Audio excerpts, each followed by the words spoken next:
સાવરકુંડલા શહેરની વચ્ચેથી પસાર થતી અને ગંદા પાણીથી ઉભરાઈ રહેલી નાવલી નદીને ₹28 કરોડથી મઢીને રિવરફ્રન્ટ બનાવવામાં આવશે, જેના માટે આજે અધિકારીઓની એક ટીમ દ્વારા નિરીક્ષણ અને સર્વે કરવામાં આવ્યું.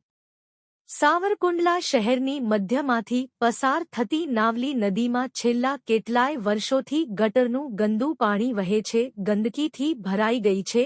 આ નાવલી નદીને નવલગંગા બનાવવાનું સ્વપ્ન જેણે જોયું હતું એવા સાવરકુંડલાના ધારાસભ્ય મહેશભાઈ કસવાળાએ ₹28 કરોડના ખર્ચે નાવલી રિવરફ્રન્ટની મંજૂરી લાવી અને તત્કાલ ધોરણે આ કામ શરૂ કરવામાં આવ્યું છે. ત્યારે આજે અમરેલી અને ભાવનગરની બે ટીમો નાવલી નદી ઉપર 5 કિલોમીટરની લંબાઈમાં બનનારા રિવરફ્રન્ટની તપાસ અને સર્વે કરવામાં આવ્યું.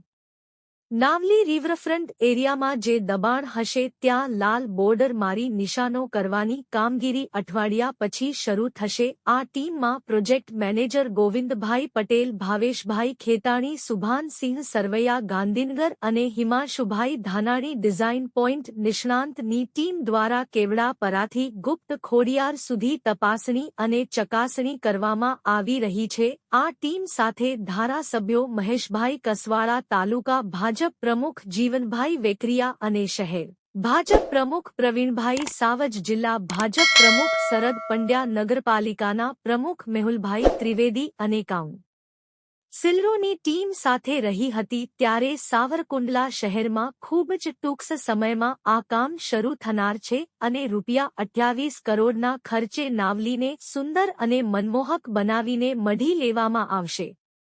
શહેરમાં આવનાર મહેમાનો માટે આકર્ષણનું કેન્દ્ર બનશે અને સાવરકુંડલાની સુંદરતામાં વધારો થશે, જે નિર્વિવાદ સત્ય છે.